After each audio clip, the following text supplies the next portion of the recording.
Hello बच्चों, कैसे हो आप सब। आज हम स्टार्ट करेंगे RBSC biology board exam series में चैप्टर नंबर 11। देखो चैप्टर नंबर 11 जो है वो आपके 4 मार्क्स का चैप्टर है और इस चैप्टर में से आपका एक एमसीक्यू आएगा और 2 क्वेश्चन आएंगे जो कि आपके क्या होंगे 1.5 मार्क्स के होंगे। तो स्टार्ट करते हैं पहले एमसीक्यू से। तो name the microbes whose plasmid was used in the formation of first recombinant DNA. तो जो सबसे पहला रिकॉम्बिनेंट डीएनए बनाया था वो किस माइक्रोब से बनाया था, तो बनाया था साल्मोनेला टाइफीम्यूरियम। सेकेंड है द टर्म मॉलिक्यूलर सीजर किस एंजाइम के लिए इस्तेमाल की जाती है, तो किसके लिए की जाती है, रेस्ट्रिक्शन एंडोन्यूक्लिएज एंजाइम के लिए। थर्ड है कि name the first restriction endonuclease कौन सा था, तो वो कौन सा था, हिंड सेकंड था। फोर्थ अपना क्वेश्चन है कि the sequence that control the copy number of link DNA in the vector. देखो वेक्टर में कॉपी नंबर कौन कंट्रोल करता है, तो ORI ओरिजिन ऑफ रेप्लिकेशन जो होता है वो यहाँ से रेप्लिकेशन स्टार्ट भी होता है और कॉपी नंबर भी जो होता है वो यही कंट्रोल करता है। अच्छा क्वेश्चन है, आ सकता है। Which of the following is commonly used as vector for introducing DNA fragment in human lymphocyte. Basically देखो ह्यूमन जो है वो एक एनिमल है और एनिमल के लिए अपन किसका इस्तेमाल करते हैं, रेट्रोवायरस का इस्तेमाल करते हैं। टीआई प्लाज्मिड कब टिक करते हैं, जब अपन किसका लिखते हैं, प्लांट का, हायर प्लांट का, ठीक है। नेक्स्ट है in gel electrophoresis separated DNA fragment can be visualised. Jail electrophoresis में जो सेपरेटेड डीएनए होते हैं उन्हें देखने के लिए क्या करते हैं, तो इथिडियम ब्रोमाइड का इस्तेमाल करते हैं और बाद में उस पर यूवी रेडिएशन गिराते हैं। नेक्स्ट है अ सेलेक्टेबल मार्कर क्या होता है, तो सेलेक्टेबल मार्कर क्या करता है, ट्रांसफॉर्म को नॉन ट्रांसफॉर्म से क्या करता है, आइसोलेट। तो help in eliminating non transform को हटाने के लिए अपन किसका इस्तेमाल करते हैं, सेलेक्टेबल मार्कर का, और अपन किसका सिलेक्शन करेंगे, ट्रांसफॉर्मेंट्स का। नेक्स्ट क्वेश्चन लेते हैं अपन। The colonies of recombinant bacteria appears white in contrast to blue colour of non recombinant bacteria. अब ऐसा क्यों होता है ये अपन को समझना है। तो देखो जो रिकॉम्बिनेंट बैक्टीरिया होते हैं उसमें इंसर्शनल इनएक्टिवेशन हो जाता है एक एंजाइम का। अपन को उस एंजाइम का नाम सेलेक्ट करना है इसमें से, तो वो एंजाइम कौन सा होता है, बीटा गैलेक्टोसाइडेज। तो जो नॉन रिकॉम्बिनेंट होंगे उनमें ये एंजाइम होगा और उसकी वजह से उनमें ब्लू कलर आएगा, और जो अपने रिकॉम्बिनेंट होंगे उसमें इसका इंसर्शनल इनएक्टिवेशन हो गया। तो पहला रॉन्ग है क्योंकि उसमें अल्फा गैलेक्टोसाइडेज दे रखा है, दूसरा रॉन्ग है क्योंकि नाम ही गलत है, और तीसरा में भी फिर अल्फा गैलेक्टोसाइडेज दे दिया। तो कौन सा सही होगा, सी ऑप्शन जो होगा वो सही हो जाएगा। Next an enzyme catalyse the removal of nucleotides from the end of DNA. DNA के एंड से सेपरेट करना है तो कौन सा होगा, एक्सोन्यूक्लियस। अगर बीच में से कहीं से होता तो एंडोन्यूक्लियस। नेक्स्ट है in agarose gel electrophoresis DNA molecule are separated on the basis of. अब जेल इलेक्ट्रोफोरेसिस में डीएनए जो होते हैं सेपरेट किसके बेसिस पर होते हैं, साइज के बेसिस पर। और ये किसकी वजह से होता है, जेल की वजह से होता है। जेल जो होता है वो मॉलिक्यूलर सीव, छन्नी की तरह काम करता है। नेक्स्ट है while isolating DNA from the bacteria which of the following enzyme is used. जब अपन बैक्टीरिया से आइसोलेट करते हैं तो कौन सा एंजाइम नहीं यूज होता ये अपन को बताना है। तो देखो सेल वॉल को हटाने के लिए लाइसोजाइम का इस्तेमाल करेंगे, आरएनए को हटाने के लिए राइबोन्यूक्लियोज का इस्तेमाल करेंगे, और प्रोटीन को हटाने के लिए प्रोटियोजेज। ये एंजाइम का इस्तेमाल नहीं करेंगे क्योंकि डीएनए तो अपन को सेपरेट करना है। तो आंसर क्या होगा, सी ऑप्शन टिक करेंगे। नेक्स्ट है an antibiotic resistance gene in vector usually help in selection of. तो एंटीबायोटिक रेजिस्टेंस जीन्स बेसिकली अपने सेलेक्टेबल मार्कर की तरह इस्तेमाल होती है और किसके सिलेक्शन में हेल्प करती है, रिकॉम्बिनेंट सेल के सिलेक्शन में हेल्प करती है, ठीक है। नेक्स्ट है which of the following steps are catalysed by the Taq polymerase in PCR reaction. अब देखो टैक पॉलीमरेज जो होता है पीसीआर में इस्तेमाल होता है। पीसीआर का फर्स्ट स्टेप होता है डीनेचुरेशन, उसमें इस्तेमाल होता नहीं है। सेकंड में प्राइमर जोड़ते हैं, उसमें भी होता नहीं है। फिर चेन अपन को ग्रो करवानी होती है तो पॉलीमरेज एंजाइम का इस्तेमाल वहीं करते हैं। तो सी ऑप्शन जो होगा इसमें सही होगा।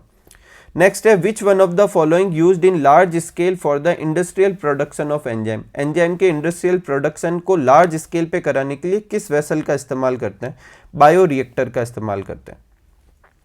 नेक्स्ट है which organism is used in transfer T DNA. तो टी डीएनए इनमें से किसके पास होता है, एग्रोबैक्टीरियम ट्यूबिफेसियंस। इसके पास में एक प्लाज्मिड होता है जिसका नाम क्या होता है, टीआई प्लाज्मिड। उसमें एक डीएनए होता है टी डीएनए।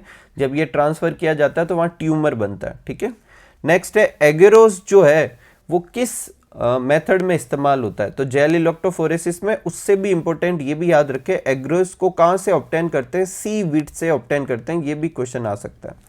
नेक्स्ट है कोहेन और बोयर, इन्होंने फर्स्ट रिकॉम्बिनेंट डीएनए बनाया था, कब बनाया था, तो 1972 में।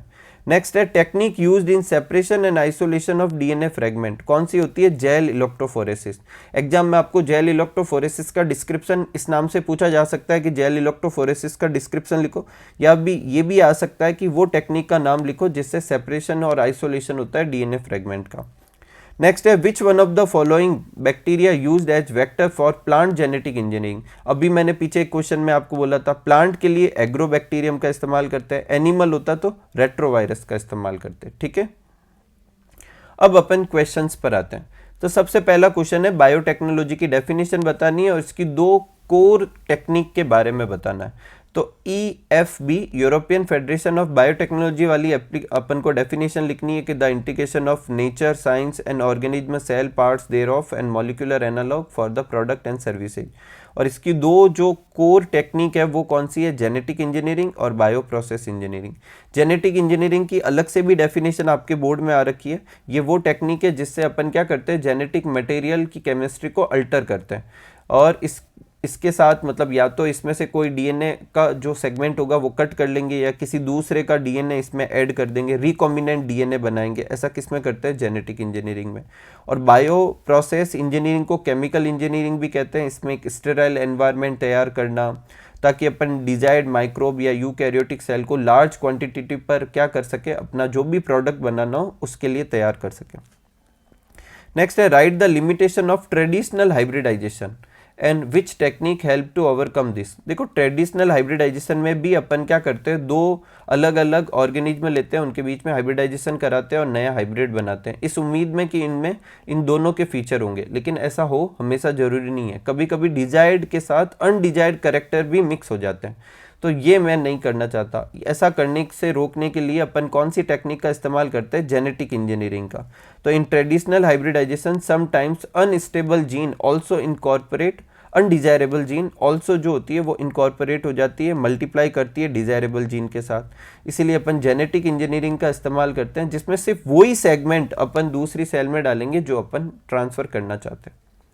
नेक्स्ट है describe the construction of first recombinant DNA of salmonella typhimurium. और ये भी याद रखें कि फर्स्ट इससे ऑब्टेन किया था स्टैनले और कोहेन और हर्बर्ट बॉयर ने बनाया था, ये भी याद रखें, ईयर भी याद रखें। और किया क्या था उन्होंने, साल्मोनेला टाइफिम्यूरियम लिया था और एक और किसी बैक्टीरिया का प्लाज्मिड लिया जिसमें एंटीबायोटिक रेजिस्टेंस था। फिर इन दोनों के डीएनए को क्या किया, कट किससे किया, रेस्ट्रिक्शन एंडोन्यूक्लियस से। फिर उन दोनों को जोड़ दिया, किससे जोड़ दिया, लाइगेज से। क्या बन गया, रिकॉम्बिनेंट डीएनए। फिर इसे ई कोलाई में इंट्रोड्यूस कराया और ई कोलाई अपने साथ इसको क्या करता है, मल्टीप्लाई करता है और बहुत सारी कॉपी क्या करता है, तैयार कर लेता है। नेक्स्ट है प्लाज्मिड क्या होता है। तो प्लाज्मिड की क्या डेफिनेशन होगी, autonomously replicating circular extra chromosomal DNA bacteria में जो होते हैं उसे अपन क्या कहते हैं, प्लाज्मिड कहते हैं।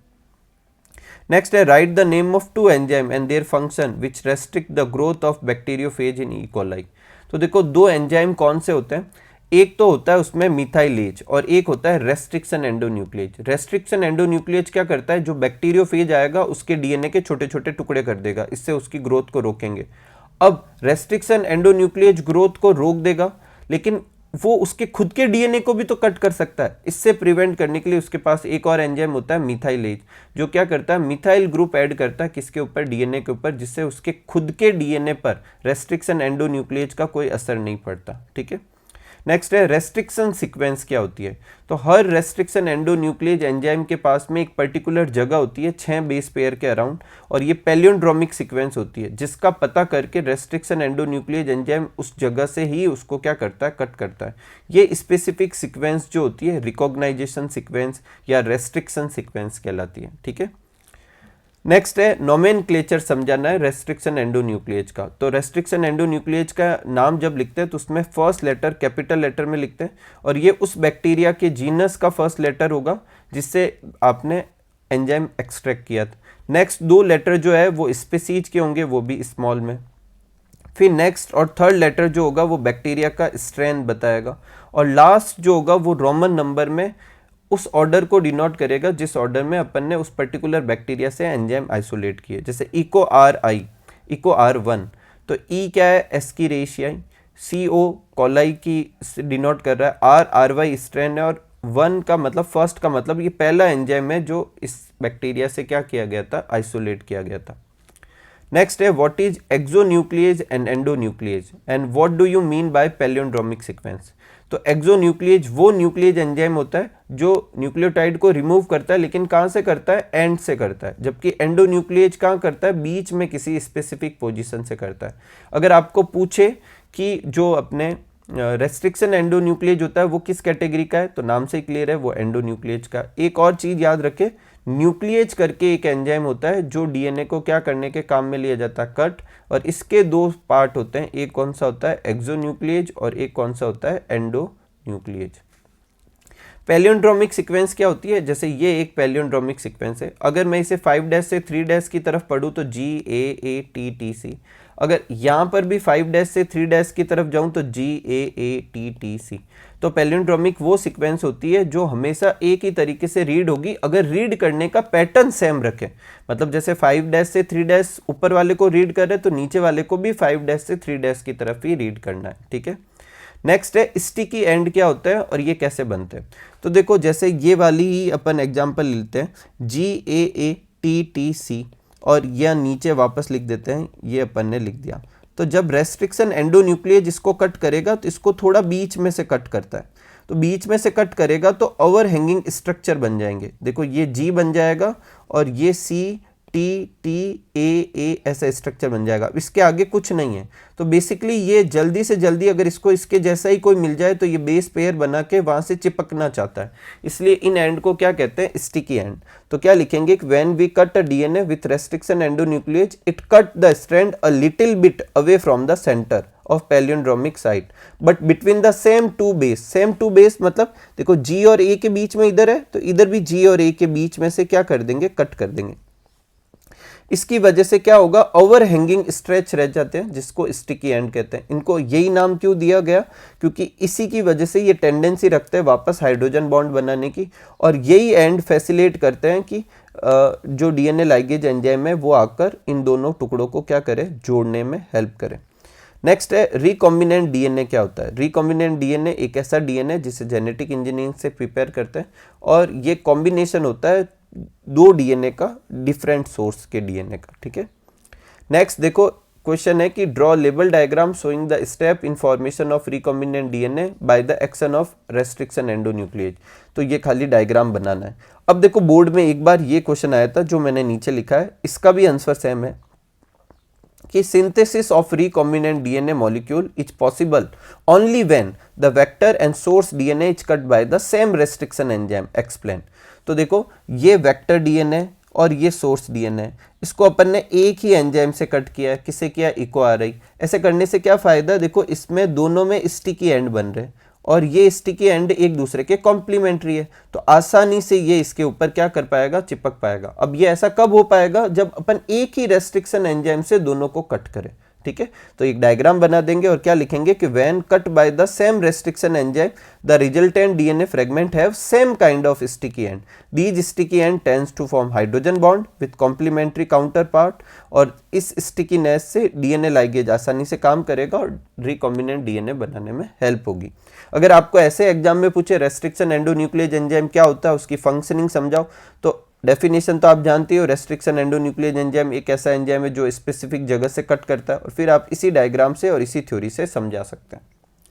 नेक्स्ट है explain the separation and isolation of DNA fragment. Basically gel electrophoresis को समझाना है। एग्जाम में इस हेडिंग से या इस क्वेश्चन से पूछा गया। तो जेल इलेक्ट्रोफोरेसिस क्या होता है, देखो डीएनए के जो टुकड़े होते हैं जब अपन रेस्ट्रिक्शन से कर देते हैं, एंजाइम से कट करते हैं, तो डीएनए के बहुत सारे टुकड़े बन जाते हैं। अब डीएनए के सारे टुकड़े कैसे चार्ज के हैं, नेगेटिव चार्ज के, ठीक है। अब अपन क्या करेंगे, इसमें यहाँ पर एक तरफ क्या लगा देंगे, नेगेटिव चार्ज, और एक तरफ क्या लगा देंगे, पॉजिटिव चार्ज। अब पॉजिटिव चार्ज जो होगा वो नेगेटिव डीएनए टुकड़ों को अपनी तरफ खींचेगा, लेकिन जो टुकड़े छोटे होंगे वो जल्दी से खींचे जाएंगे, और बीच में यहाँ पर अपन यहाँ बीच में क्या भर देंगे, जेल भर देंगे। कौन सा जेल भर देंगे, एगेरोस। कौन सा भर देंगे, एगेरोस जेल। और इसमें छोटे छोटे से पोर होते हैं, जिसकी वजह से जो छोटे टुकड़े होते हैं वो आसानी से जा पाते हैं और बड़े टुकड़े थोड़े मुश्किल से जा पाते हैं। अब जो सैंपल होगा वो अपन इन वेल में डालेंगे और अब क्या होगा, जो छोटे टुकड़े होंगे वो जल्दी जल्दी मूव करेंगे तो वो आगे चले जाएंगे, उससे बड़े उसके पीछे रह जाएंगे, सबसे बड़े सबसे पीछे रह जाएंगे। अब ये टुकड़े अपन को आंखों से तो दिखेंगे नहीं, तो अपन क्या करेंगे, इसमें इथिडियम ब्रोमाइड मिलाएंगे। क्या मिलाएंगे? Ethidium bromide. और फिर उसको यूवी रेज में देखेंगे तो अपन को ऑरेंज कलर के बैंड दिखेंगे।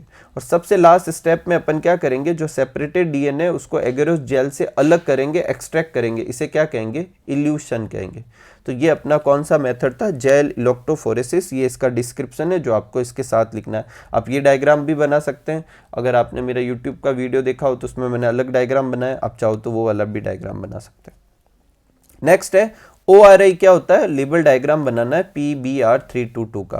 तो ORI क्या होता है? क्रोमोसोम में कुछ स्पेसिफिक डीएनए सीक्वेंस होती है जो कि किस काम के लिए रिस्पॉन्सिबल होती है? रेप्लिकेशन स्टार्ट करवाती है। इसके बिना डीएनए का रेप्लिकेशन नहीं हो सकता। इन रीजन को क्या कहते हैं? Origin of replication. For the multiplication of any alien piece, अगर अपन कोई भी डीएनए को किसी वेक्टर में डालना चाहते हैं तो सबसे जरूरी चीज कौन सी होती है? Origin of replication. तो उसे इसके साथ लिंक करना जरूरी है। अब ORI क्या करता है? एक तो कॉपी नंबर कंट्रोल करता है। अभी मैंने एक आपको ऑब्जेक्टिव क्वेश्चन करवाया था कि कॉपी नंबर कौन कंट्रोल करता है, तो ORI। और एक फिर ये क्या करेगा? फॉरेन डीएनए को होस्ट के साथ रेप्लिकेट कराएगा। एक देखो, मेरी बात ध्यान से सुनना, अच्छे से समझना। अगर पूछे कि वेक्टर में से कौन सी चीज सबसे ज्यादा जरूरी है, मतलब ये इतनी सारी चीजों में सबसे ज्यादा जरूरी कौन सी है, तो ORI। ऑप्शन में अगर आपको ये सारे ऑप्शन मिल जाए तो ORI तो होना ही चाहिए। बिना ORI के रेप्लिकेशन ही नहीं होगा तो कोई मतलब ही नहीं है वेक्टर का। तो अगर एक जैसे ऑप्शन मिल जाए आपको कि मतलब एंटीबायोटिक रेजिस्टेंस जीन और ORI और भी ऑप्शन हो, तो एंटीबायोटिक रेजिस्टेंस जीन चाहिए होती है सेलेक्टेबल मार्कर के लिए, लेकिन ORI तो सबसे पहली प्रायोरिटी होगी। ठीक है। और PBR322 का ये डायग्राम बनाना, इसे अच्छे से याद रखें। इसमें ये सारी रेस्ट्रिक्शन साइट्स है। देखो मैंने नीचे क्वेश्चन दे दिया PBR322 की रेस्ट्रिक्शन साइट, तो ये सारी रेस्ट्रिक्शन साइट है। एंटीबायोटिक रेजिस्टेंस जीन कौन सी है? एम्पिसिलिन और टेट्रासाइक्लिन। और इसका इस्तेमाल अपन किसकी तरह कर सकते हैं? सेलेक्टेबल मार्कर की तरह भी कर सकते हैं। ठीक है। और ये डायग्राम आपको आ सकता है एग्जाम में। ठीक है। नेक्स्ट है beta galactosidase enzyme is considered a better selectable marker, justify. तो ये बेटर सेलेक्टेबल मार्कर कैसे है? एंटीबायोटिक रेजिस्टेंस वाला है, ये भी अपने क्या होता है? सेलेक्टेबल मार्कर होता ही है। तो देखो अपने जो नॉर्मली एंटीबायोटिक रेजिस्टेंस जीन होती है वो उससे सिलेक्शन करना थोड़ा कम्बरसम प्रोसेस है। कम्बरसम मतलब थोड़ा टायर्ड करने वाला प्रोसेस है। क्यों है?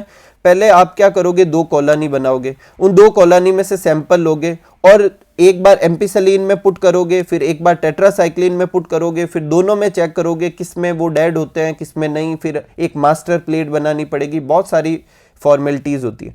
तो because it requires simultaneously plating on the 2 plates having different antibiotic, जबकि बीटा गैलेक्टोसाइडेज में ऐसा कुछ भी नहीं होता। ये क्या करेगा? खुद कलर चेंज करके बता देगा कि किस में रिकॉम्बिनेंट है और किस में नहीं है। कैसे बताएगा?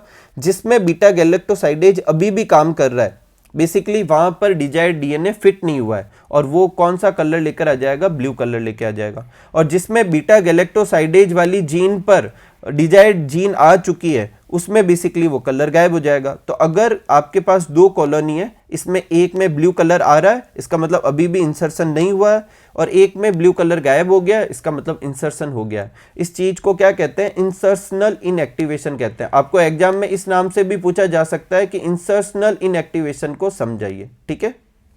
नेक्स्ट अपन क्वेश्चन लेते हैं, explain the role of Ti plasmid in biotechnology. तो बेसिकली अपन को ये समझाना है टीआई प्लाज्मिड का इस्तेमाल कैसे करते हैं। तो देखो टीआई प्लाज्मिड जो होता है वो वेक्टर की तरह इस्तेमाल किया जा सकता है। किसके लिए? हायर प्लांट के लिए। ठीक है। अब इसका थोड़ा बैकग्राउंड लिखते हैं और इससे भी अलग से क्वेश्चन आ सकते हैं। पहला तो ये होता किसमें? एग्रोबैक्टीरियम ट्यूमिफेसियंस के अंदर टीआई प्लाज्मिड होता है। अब ये क्या कराता है कि जब जिस प्लांट सेल को इन्फेक्ट करेगा तो उसमें अनकंट्रोल्ड सेल डिवीजन करवाएगा और उसमें ट्यूमर बनवाएगा। क्योंकि ट्यूमर बनाता है इसलिए ट्यूमर इंड्यूसिंग प्लाज्मिड या टीआई प्लाज्मिड कहते हैं। अब ये ट्यूमर क्या करेगा कि ऐसे केमिकल बनाएगा जो पैथोजन के लिए क्या होती है? जरूरी होती है, और उसमें डिजीज हो जाएगी। लेकिन अगर अपन वो डिजीज कॉजिंग वाला हिस्सा है उसको हटाकर उसकी जगह अपना डिजायर डीएनए इसमें इंसर्ट कर दें, तो इसी टीआई प्लाज्मिड का इस्तेमाल अपन वेक्टर के तौर पे भी कर सकते हैं। For all these Ti plasmid content T DNA, bacteria transfer this into host and transform cell. मतलब वो ट्रांसफॉर्म तो करता ही है, बस प्रॉब्लम ये है कि जब वो टी डीएनए उसमें इंसर्ट करता है तो उसका कुछ सेक्शन ऐसा है जो पैथोजेनिक है, ट्यूमर बनवाता है। If we modify by removing pathogenic portion and replace it with the desired DNA segment, then we can use it as vector in higher plant। तो टीआई प्लाज्मिड का इस्तेमाल किसके लिए करते हैं? हायर प्लांट के वेक्टर के तौर पे करते हैं, जबकि एनिमल के केस में किसका इस्तेमाल करते हैं? रेट्रोवायरस का इस्तेमाल करते हैं। आप डिसआर्म्ड रेट्रोवायरस भी लिख सकते हैं, ठीक है। नेक्स्ट है, देखो नीचे ही लिखा हुआ है write the name of vector for animals, तो डिसआर्म्ड रेट्रोवायरस का इस्तेमाल कर सकते हैं। नेक्स्ट है what is competent of host. देखो डीएनए जो होता है वो हाइड्रोफिलिक मॉलिक्यूल है और ये सेल मेम्ब्रेन पास नहीं कर सकता। आपका ये भी क्वेश्चन आ सकता है कि आपको कंपिटमेंट की जरूरत क्या है, कंपिटेट करने की जरूरत क्या है, या स्पेशल टेक्निक की क्यों जरूरी है, या डीएनए क्यों पास नहीं कर पाता। बहुत सारे क्वेश्चन बन सकते हैं। तो डीएनए हाइड्रोफिलिक मॉलिक्यूल होता है, सेल मेम्ब्रेन को पास नहीं कर सकता क्योंकि सेल मेम्ब्रेन में क्या होता है? लिपोप्रोटीन होता है। तो हाइड्रोफिलिक है तो वो बेसिकली कैसा होगा? लिपोफोबिक होगा, तो इसमें से पास नहीं हो सकता। अब बैक्टीरिया के अंदर ये डीएनए अंदर इंसर्ट करने के लिए बैक्टीरिया सेल को कुछ ट्रीटमेंट दिया जाता है, उसे एक कंपिटेंट कहते हैं, ठीक है। क्या क्या मेथड हो सकते हैं? पहला है केमिकल मेथड। इसमें क्या करते हैं? बैक्टीरिया को एक डाईवेलेंट कैटाइन से ट्रीट करते हैं, जैसे Ca+2, इससे पोर बन जाएंगे। फिर इसके साथ में पोर बनने वाली जो अपने मतलब क्या इक्विपमेंट होगा उसी में ही रिकॉम्बिनेंट डीएनए भी डाल देंगे। फिर अल्टरनेट हीट शॉक, मतलब गर्म और ठंडा करेंगे, इससे डीएनए कहाँ चला जाएगा? बैक्टीरिया के अंदर। माइक्रो इंजेक्शन का इस्तेमाल कर सकते हैं, जिसमें रिकॉम्बिनेंट डीएनए को डायरेक्टली किसके अंदर इंसर्ट कर देते हैं? न्यूक्लियस में। ये मेथड किसके लिए अच्छा है? एनिमल सेल के लिए अच्छा है। फिर है जीन गन। जीन गन पर आपके बोर्ड में अलग से 1 नंबर का क्वेश्चन आ रखा है, तो ये सुटेबल होता है प्लांट सेल के लिए। इसमें सेल को बम्बार्डमेंट करते हैं किसके साथ में? हाई वेलोसिटी माइक्रो पार्टिकल, जिसमें क्या होता है? अंदर की तरफ क्या होता है? गोल्ड या फिर टंगस्टन होगा और बाहर की तरफ क्या होगा? डीएनए की कोटिंग होगी, ठीक है। नेक्स्ट है डिसआर्म्ड पैथोजन, जो कि जनरली एनिमल्स के लिए इस्तेमाल करते हैं, उसका भी इस्तेमाल कर सकते हैं कंपिटेंट होस्ट के लिए।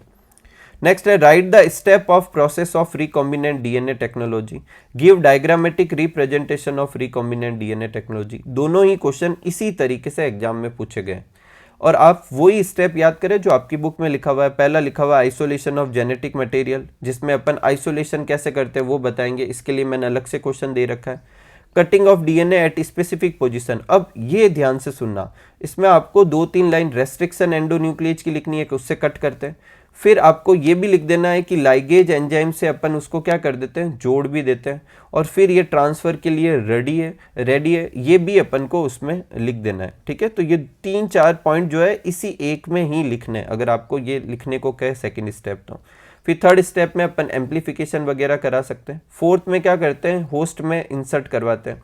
अब होस्ट में इंसर्ट भी करवाएंगे, मतलब कंपिटेंट वाला हिस्सा भी लिखना है, और सेलेक्टेबल मार्कर जो है वो भी डिस्क्रिप्शन इसी के अंदर आएगा, अगर आपको ये वाला स्टेप एक्सप्लेन करने को कहे तो। ऑब्टेनिंग फॉरेन जीन प्रोडक्ट, इसमें बेसिकली अपन क्या समझाएंगे? बायोरिएक्टर वगैरह और डाउन स्ट्रीम प्रोसेसिंग। ये आपकी बुक का डायग्राम है, अगर डायग्रामेटिक रिप्रेजेंटेशन पूछे तो ये आपको बनाना है, कोई तकलीफ इसमें? नेक्स्ट है अपने right a short notes on isolation of genetic material during recombinant DNA technology. ये फर्स्ट स्टेप है, आपको इस नाम से भी पूछा जा सकता है कि रिकॉम्बिनेंट डीएनए टेक्नोलॉजी में पहला स्टेप क्या है और उसको एक्सप्लेन करो। तो in order to cut DNA with restriction, सबसे पहले सेल के अंदर से डीएनए बाहर निकालना पड़ेगा। तो it needed to be in pure form free from the other macromolecule. अब प्लांट, फंगस और बैक्टीरिया के केस में सबसे बाहर क्या होती है? Cell wall. तो सेल वॉल को हटाना पड़ेगा। तो बैक्टीरिया के लिए इस्तेमाल करते हैं लाइसोजाइम का, प्लांट के लिए करते हैं सेल्यूलेज का, फंगाई के लिए करते हैं काइटिनेज का। आपके एनसीईआरटी में बुक के पीछे लिखा हुआ है काइटिनेज का क्या काम है, तो काइटिनेज का काम आप समझ ही गए, क्या काम होगा? एंजाइमेटिक डाइजेशन का। Then we remove plasma membrane. Plasma membrane को किससे करेंगे? ऑस्मोटिक लाइसिस से क्या करेंगे? रिमूव करेंगे। फिर सेंट्रीफ्यूजेशन करेंगे और फिर सबसे लास्ट में जो पीछे बचेगा उसमें डीएनए, प्रोटीन और आरएनए होंगे। तो आरएनए हटाने के लिए राइबोन्यूक्लियेज एंजाइम, प्रोटीन हटाने के लिए प्रोटीएजेज एंजाइम और पीछे सिर्फ क्या बचेगा, डीएनए। अब ये पूरे कंटेंट में से प्रेसिपिटेट हो जाए इसके लिए इसमें चिल्ड इथेनॉल मिला देंगे, तो थ्रेड थ्रेड जैसे दिखते हैं जो कि डीएनए। नेक्स्ट है पीसीआर एक्सप्लेन करना है। तो पीसीआर पॉलीमरेज चेन रिएक्शन है, वैसे अपनी बुक में दे नहीं रखा पर एनसीईआरटी एग्जाम्पलर में दे रखा है, आप याद रखें। कैरी मुलिस साइंटिस्ट का नाम था जिसने पीसीआर टेक्निक को क्या किया था, डेवलप किया। जब ये नोट्स करें तो उसमें अटका लें उसको भी। In this multiple copies of gene of interest is synthesise into in vitro. In vitro मतलब मल्टीपल कॉपी तो अपन किससे बना सकते हैं, प्लाज्मिड से भी बना सकते हैं, लेकिन उसके लिए सेल की जरूरत होती है। सेल के बाहर आर्टिफिशियल ग्लास वेयर में ऐसा होता है। इन विट्रो फर्टिलाइजेशन क्या होता है, वो भी ऐसे ही होता है, ग्लास वेयर में करवाते हैं। तो इन विट्रो होता है और इसमें क्या क्या इस्तेमाल होता है, एक तो प्राइमर और एक टेक डीएनए पॉलीमरेज। अपनी बुक में ज़्यादा एक्सप्लेन नहीं कर रखा, इन दो के फंक्शन दे रखे हैं। अभी बोर्ड ने जब सैंपल पेपर भेजा था तो उसमें भी सिर्फ इन्हीं दो के बारे में पूछा था। प्राइमर क्या होते हैं, small chemically synthesised oligonucleotides होते हैं जो कि कॉम्प्लीमेंट्री होते हैं रीजन ऑफ डीएनए के, और ये 3 एंड पे जाके जुड़ जाते हैं और अब यहाँ से डीएनए पॉलीमरेज आगे एक्सटेंड कर सकता है। और टैग डीएनए पॉलीमरेज जो होता है वो अपन पॉलीमरेज एंजाइम का इस्तेमाल करते हैं। इसका क्यों इस्तेमाल करते हैं, क्योंकि जब अपन इस कॉइल को खोलते हैं डीएनए की तो उसके लिए बहुत ज़्यादा टेम्परेचर का इस्तेमाल करते हैं, और इतने टेम्परेचर पे नॉर्मली जो डीएनए पॉलीमरेज है वो काम नहीं करते। लेकिन tag DNA polymerase Thermus aquaticus bacteria में होता है जो पहले से ऐसे टेम्परेचर पे रहता है जो कि ज़्यादा हो। तो ये बेसिकली जो एंजाइम है वो थर्मोस्टेबल है। आपको अगर कभी क्वेश्चन पूछे कि टैग डीएनए पॉलीमरेज का ही इस्तेमाल क्यों करते हैं, तो क्यों करते हैं, क्योंकि ये थर्मोस्टेबल डीएनए पॉलीमरेज है जो चाहिए होता है अपन को। फिर आप स्टेप लिख सकते हैं, 3 स्टेप है। डीनेचरेशन, डबल स्टैंडर्ड से अपन क्या कर देते हैं, सिंगल स्टैंडर्ड, और ये करते हैं हीट से। और इतनी हीट के बाद में फिर डीएनए पॉलीमरेज नॉर्मली काम नहीं करेगा। फिर करते हैं एनिलिंग, इसमें प्राइमर जोड़ते हैं, ठीक है। दोनों में देखो 3' एंड पर अपन ने जोड़ा है। फिर अब इसको एक्सटेंड करना है दोनों तरफ, और एक्सटेंड करने का काम के लिए पॉलीमरेज चाहिए।